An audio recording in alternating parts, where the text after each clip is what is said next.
Have you ever noticed where it seems like certain people that you know have success in everything that they do? It seems like they literally blow up overnight. And then you know other people that have a tremendous amount of potential.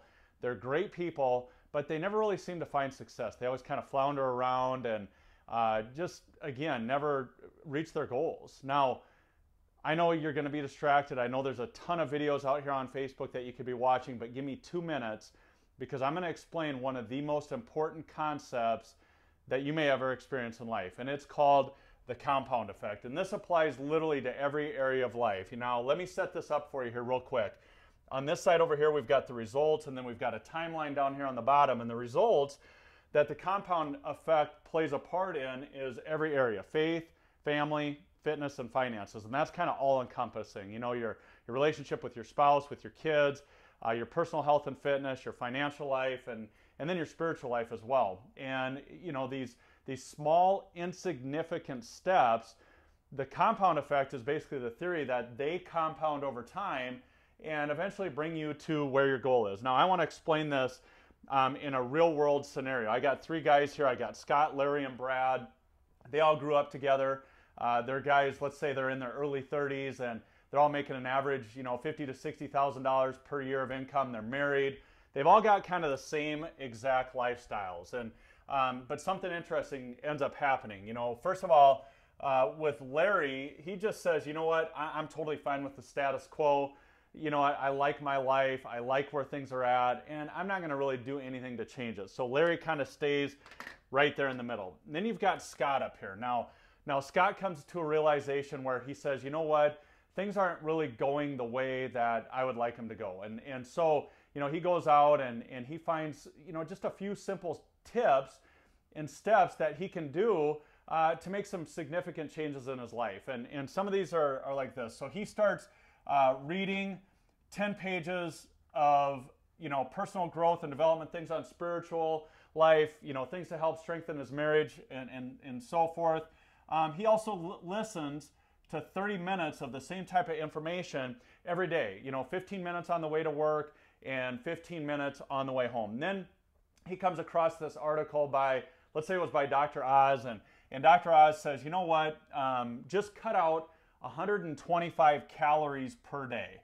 Okay, it's real insignificant. So what, you know, instead of drinking a 12-ounce pop, he replaces it with water.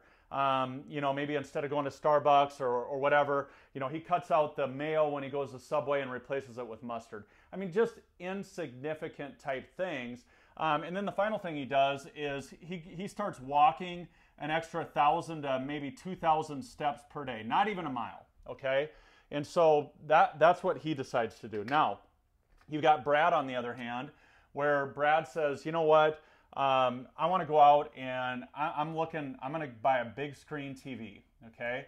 So he starts, you know, watching a little bit more TV, gets sucked into Netflix and different things like that. He's obviously a big lover of the Food Channel. Not only does he watch it, but he also tries a lot of the recipes out that are on there and so forth. Then he also puts a bar in his basement.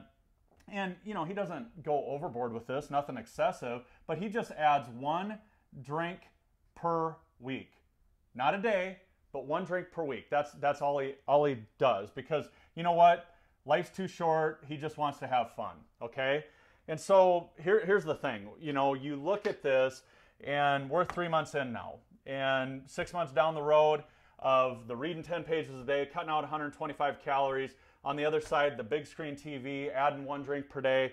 What happens at the six month part? I mean, nothing. I mean, it's negligible. I mean, they're pretty much at the same point as when they started. And here's where people mess up: is they're going along for 3, 4, 5, 6 months of doing these positive behaviors and positive habits, and they haven't seen that much change yet. So what do? A lot of times they quit. Now, same thing. We're down here at the 12-month point. Again, little bit difference here, but you know, pretty insignificant. Again, Larry's just the status quo. He's going right along here. Now, at about maybe the 18 to 21 month mark, there are some differences, but again, they're not super significant. But here's the deal: once we get down here to about the 30 month mark, 2.5 years into the reading 10 pages a day, cutting out the 125 calories, it's almost like, it seems like, you know, overnight, these one shot up and the other went downhill, and it seemed like it happened real rapidly. Now let's look at the graph here. It's pretty slow, and then it's like boom, up there through the roof. Same thing on the other end here. You know, we start out pretty insignificant, and then it's like bam, you know. And people always think like, is there an overnight success or is there an overnight failure? Absolutely not. It's just, it's not realistic. That's not how things work. Now, how does this happen? Well, you know, you think about this like this. So Scott cuts out 125 calories a day. Let's say Brad adds 125 calories per day. Let me add this up for you. So you've got 940 days times 125 calories. I got my calculations here. We got 117,500 calories that Scott cuts out over the course of two and a half years, but Brad adds those in. Now, if you understand this, there's 3,500 calories in 1 pound of fat. So we're going to take and divide that 17,000 or 117,500 divided by 3,500 calories, and the answer is 33 and a half pounds. Okay, so what happens? Up here, he's 33 and a half pounds lighter, and down here, Brad is 33 and a half pounds heavier. That's a swing of what? 67 pounds. Tremendous difference, right? So what happens at the end of 2.5 years? Brad's down here, he's complaining, he's upset, he can't figure out what happened. He's 33 and a half pounds heavier than he was a couple of years ago. He's looking up here at Scott. You know, Scott's 33 and a half pounds lighter. Here's the other thing with Scott, because he's been consistently reading 10 pages a day, listening to 30 minutes of good positive stuff that's feeding his faith, you know, helping him in his relationships and things like that.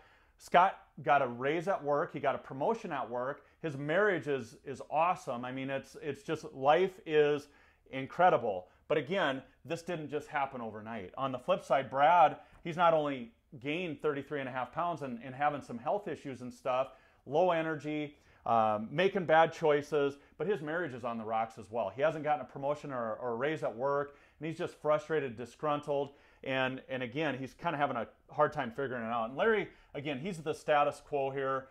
He's a little bit bitter because he's looked at Scott and he's seen Scott's improvement and so forth, but he's just thankful that he's not Brad. Now, what's the gist of this? Don't be Brad, okay? You want to be Scott. And the thing is it's going to take time. I mean, small, what seems like inconsequential or insignificant choices, if you do them consistently over time, they're going to compound up to where you're going to have massive success down the road. And this is called momentum. Man, now Scott's got so much momentum going in the right direction. He's confident, he's making great choices, and the sky's the limit on where he can go. So hopefully this made sense to you. I'm telling you, the compound effect will absolutely change your life. 11 years ago, I was literally living in my in-laws' basement, had nothing. I was wiped out financially. You know, my wife looks at me and our 3-year-old son, he was 3 years at the time. She says, I want to be a stay-at-home mom and send our kids to private school. And I was like, what the heck am I going to do? You know, and it was really implementing some of these things so over time we could grow and expand and get just a little bit better. And I encourage you to do the same thing. Hopefully this added value to you. Share it, like it, comment. You know, if you liked it, great. If you didn't, hey, tell me that as well. So hopefully this added value to you, and I hope you have a great day.